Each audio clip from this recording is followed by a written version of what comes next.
Gentlemen, welcome to another season.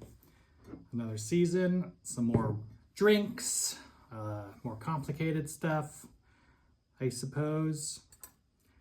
I feel very awkward. Like, how do I start these? How do I talk in these things? So, that's all right. We'll get our feet under us. Or we'll get our drinking legs under us and figure all this out, right, everybody? Okay. To start with, we are going to talk about the cocktail that I have chosen to be sort of the thematic. I shouldn't say that because it's not thematic at all. But it's sort of the cocktail for the league of the season.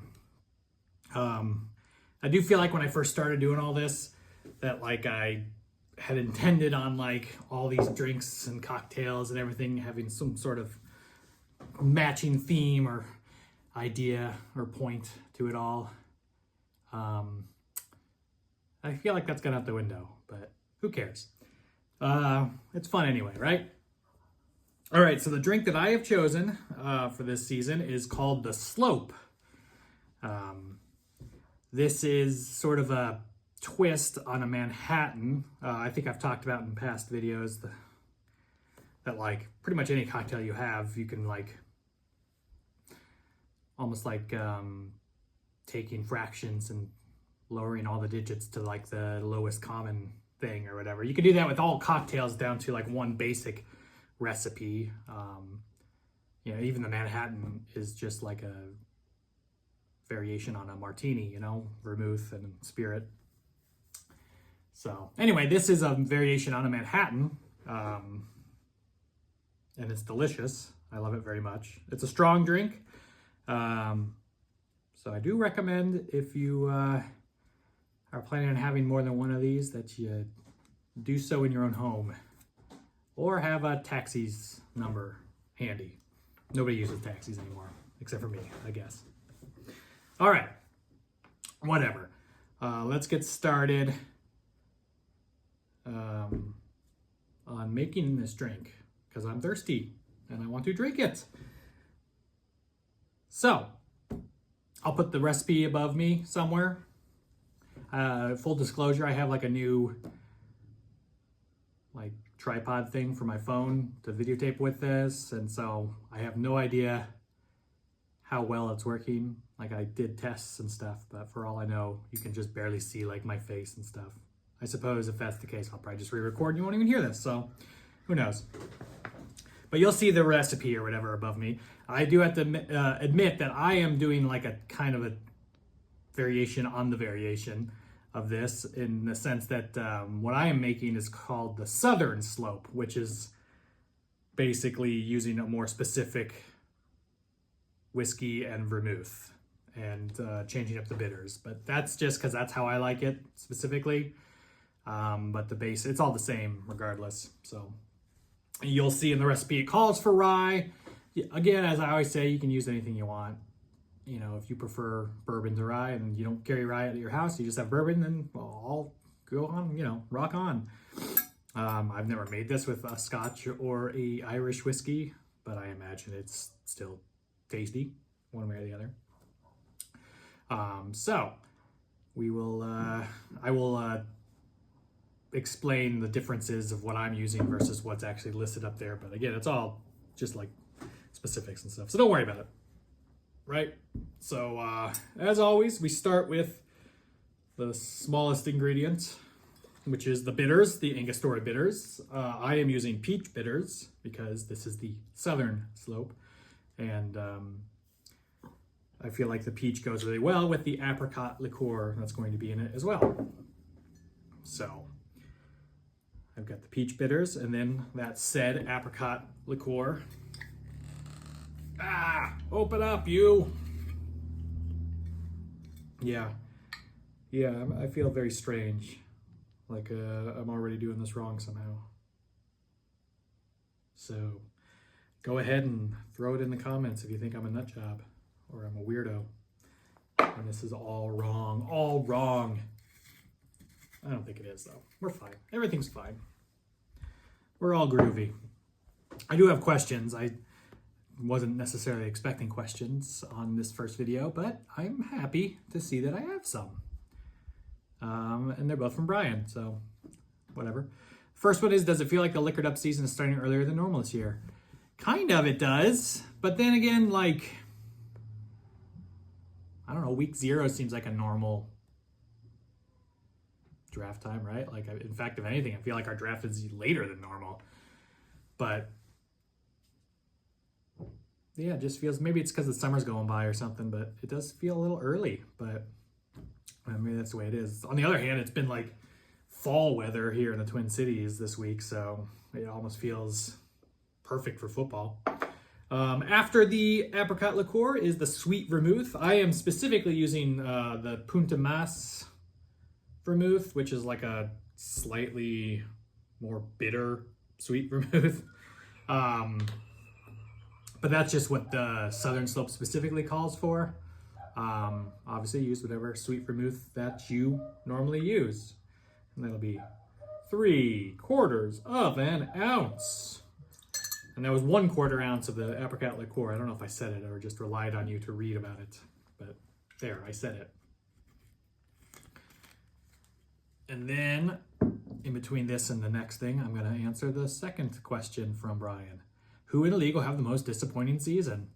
My knee-jerk reaction is always just to say me, because I never have any confidence going into the season. But that's fine. That's kind of a cop-out, I suppose. Who is it? Is it Eric that has like no picks this year? I think. So he'll probably have a pretty disappointing season. Although I guess it's not disappointing if you're anticipating it being bad. That same goes for me. I guess the more likely thing would be like Nick having a disappointing season because he's expecting a bunch of good stuff, and even if it goes just a little bad, it's like, oh no, or something. I don't know. But more realistically, it's probably, Eric, maybe me, but probably Eric. All right, and then the final thing are the 2.5 ounces of whiskey. This recipe says rye. I'm using bourbon, which is just like a slight, that's the kind of the big change in the Southern Slope. It's the only difference between the Southern Slope and the regular slope is using bourbon instead of rye, and using a very specific vermouth. But again, it's all, and then I also change up the bitters. Although that's my own.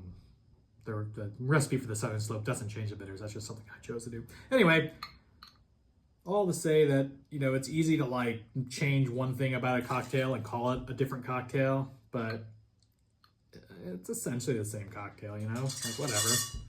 Oh, my cat's getting food from a robot. All right, folks. After you add all those delicious ingredients into your mixing glass, you will add ice to said mixing glass and stir it and chill it or strain it into your glass. This recipe does call for it, like most Manhattan recipes will tell you, strain into a chilled coupe glass and serve it up with no ice, because it's basically like a variation on a martini, and you can make martinis on ice, but typically you don't. I like this cocktail served on ice personally, particularly because it's a strong cocktail. It's a very boozy drink, so it's nice to have it on ice so that you can really slow drink it. You don't have to feel like you need to like pound it down. But if you really like having those chilled glasses, no ice kind of drinks, then more power to you. Go for it. All right. Let's see if I still have that magic editing skill to make it look so seamless and wonderful when I disappear and come back with ice. Let's try it out. And I'm back. See, isn't that magical?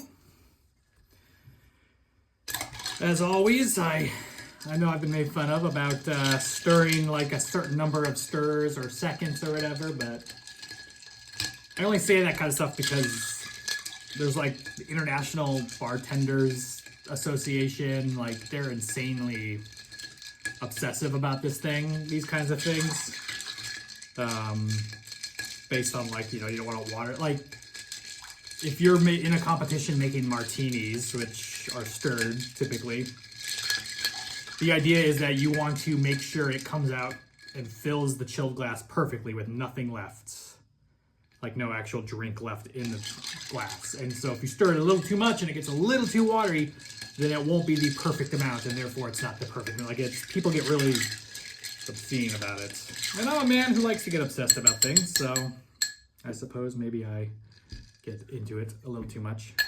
But anyway, all that said, I did not count how long I stirred it there, so I'm just full of bluster sometimes, I suppose. Strain it into your glass of choice, as I said, either on ice or not. I like it on one big, giant, beautiful ice cube, because I just think it works better that way. And then garnish it with a cocktail cherry or of whatever variety that you prefer.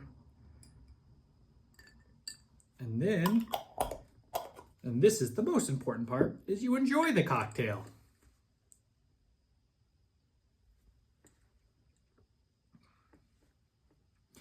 That's a bracer right there. But it is delicious. All right, folks, so this is the start of another exciting year where hopefully we can really get into some neat drinks. I'm excited. You know, the last couple seasons we've been hopefully building up just kind of your basic first level bar that you know, basic things that you need, various like vermouths and base spirits and stuff. And so hopefully this year, introducing a few new things like apricot liqueur and stuff, so we can kind of get a little more creative.